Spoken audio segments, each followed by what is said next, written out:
My insane wife tried to ruin my life because I didn't put my shoes away. After listening to heart monitors and suffering patients all day, the last thing I wanted to come home to was a bitching wife, but that's exactly where I found myself.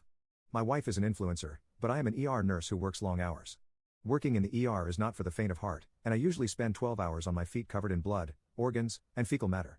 I'm currently on call at the hospital where I work, and I have to be ready to go into work at any moment. Usually, on-call nurses stay at the hospital in overnight dorms, but my wife gets upset at me if I don't sleep over at her house enough. So I compromise by staying at her house a few times a week even if it means I have to commute. My calls are urgent and it gives me anxiety to make my patients wait, but I was just trying to be a good husband. My wife has said in the past that I don't love her if I don't spend at least 4 nights a week at her place. I love my wife, but we haven't moved in together yet because she is an extreme neat freak, and I don't think it would be easy to live with her. For example, whenever I get to my wife's place after a long shift, she freaks out and shrieks at me if I don't put my shoes in a closet and throw my scrubs in the wash the moment I step into her apartment. I know my scrubs and shoes are nasty. Like I said, I come home with human waste all over me, but all I want is a second to breathe when I get home. I don't make a beeline for the washing machine after opening the door, she follows me around and nags me until I do. Sometimes she gets so upset that she cries and gives me the silent treatment for the rest of the night. Sometimes I'm just exhausted and I would love to be able to sit down and maybe drink a glass of water before having to do effing laundry. But by far her worst habit, she has to be her constantly putting away my work shoes when I have told her over and over again that I need them ready and next to the bed.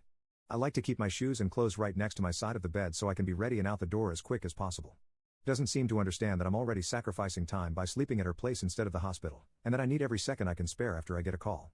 People are literally dying on the other line, and I need to be able to get to them as fast as possible. I don't know how many times I tried to explain to her how dear my commute time is without being met with an eye roll. As I mentioned, my wife doesn't really have a traditional job, so I don't think she understands the responsibility I have to get to work as fast as possible after my phone rings. I feel like she truly values the cleanliness of her apartment over the human lives I'm saving, and I wish I saw it sooner. At this point, we have had multiple arguments about her hiding my shoes and making me late for work, but all she has to say is that she didn't want my filth all over her nice apartment. I had been working these on-call shifts for weeks at this point, and I could feel my patience burning up between my wife's constant nagging and the stress I was facing at work. Everything boiled over last week when I got a call in the middle of the night and I woke up to see that, of course, my effing shoes were not next to the bed where I needed them.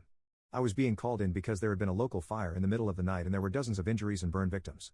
Usually, I would just look around my wife's apartment for a few minutes until I found where she had hidden my shoes, but my anxiety exploded into anger and I decided to shake her awake that night instead. I can admit that I was frustrated and I may have been yelling at her, but my frustration had been building for months and I had been begging her to stop this. After I shook her awake, I yelled at her to tell me where my shoes were, and I told her that she was going to get one of my effing patients killed all because she was being anal freak about my shoes. She just instantly started crying and ran to her bathroom to lock herself in. She still hadn't told me where my goddamn shoes were and was refusing to answer me, so I had no choice but to leave and do a 12-hour shift in my crappy Walmart gym shoes. It was a miserable shift, but the only thing that hurt more was getting on social media after I clocked out and seeing that my wife had made a huge post on Facebook accusing me of abuse. She had.